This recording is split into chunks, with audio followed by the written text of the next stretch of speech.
Chapter 2, Sheet Metal Structures. Oral questions. Number 1. What is the major type of damage to aluminum structures that is caused by exposure to the weather? Corrosion. Number 2. Name several methods for forming sheet metal. Bending or folding, stretching, shrinking, bumping, and crimping. Number 3. What are the dimensions of a properly formed rivet head?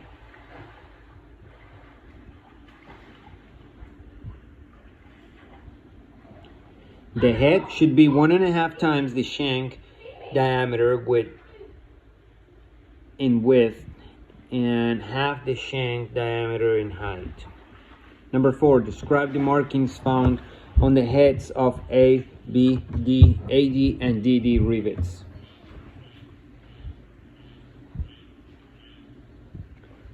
A rivets are plain. B rivets have a cross. D rivets have a raised dot. AD rivets have a dimple. DD rivets have double dash. Number 5. What happens to the stem of a self-plugging friction lock rivet when the rivet is installed? The stem is pulled until it snaps off and the remaining projecting part is trimmed flush with the head.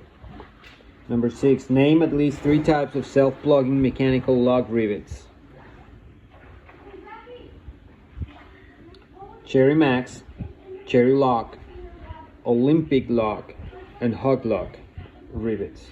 Number 7. What is the difference between the tool required to pull a Cherry Lock rivet and a Cherry Max rivet? Cherry Lock rivets require a tool for each different size and head shape, while one pulling tool will set any size Cherry Max rivet. Number 8. Which of the 5 stress is the most common cause of rivet failure? Shear.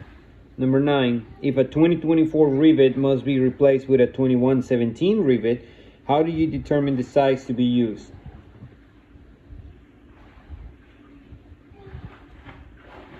For 5 30-seconds or smaller diameter, use the next larger size 2117 rivet, assuming that the edge distance and spacing meet the minimum requirements. Number 10. Describe the process for determining the total length of a solid rivet for a particular installation. Add the grip length, thickness of the materials being joined, plus 1/2 times the rivet diameter. Number 11. What minimum edge distance and spacing should be used for a single row of protruding head rivets? Not less than 2 rivet diameters from the edge and not less than 3 rivet diameters apart. Number 12. How can a mechanic determine whether the countersink for a flush rivet should be dimpled or drilled? By the thickness of the top sheet. Thin sheets are dimpled while thick sheets may be countersunk. Number 13. What action is taken to prevent cracks from forming while dimpling magnesium or some hard sheet metal? Hot dimpling equipment is used to preheat and soften the metal before the dimple is formed. Number 14. What type of damage can occur when using a rivet set that does not properly fit the rivet? If the radius of the set is too small, the rivet head may be damaged. However, a set with an oversized radius may cause damage to the sheet metal. Number 15. Why is it important to use the proper size and weight bucking bar when performing sheet metal riveting? If a bucking bar is too large or heavy, it may be difficult to control and may cause damage to the surrounding structure. However, a bucking bar that is too light will not properly offset the rivet before work hardening occurs. 16. What procedures should be followed to properly remove a solid shank rivet?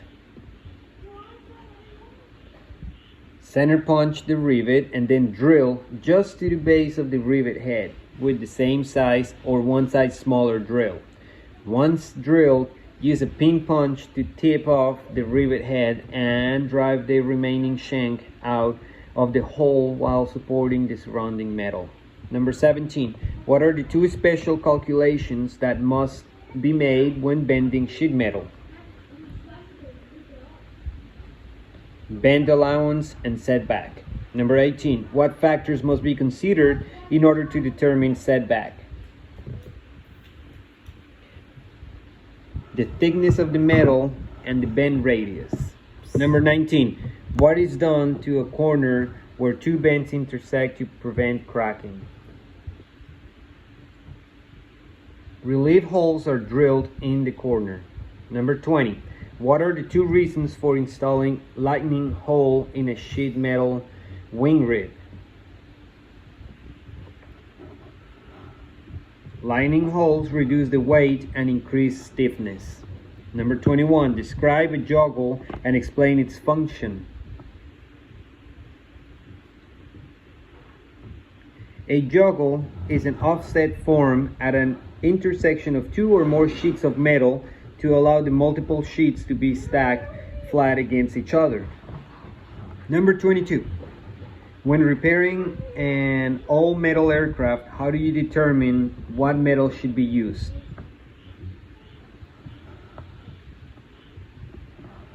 Always use metal of the same type and thickness as the original structure.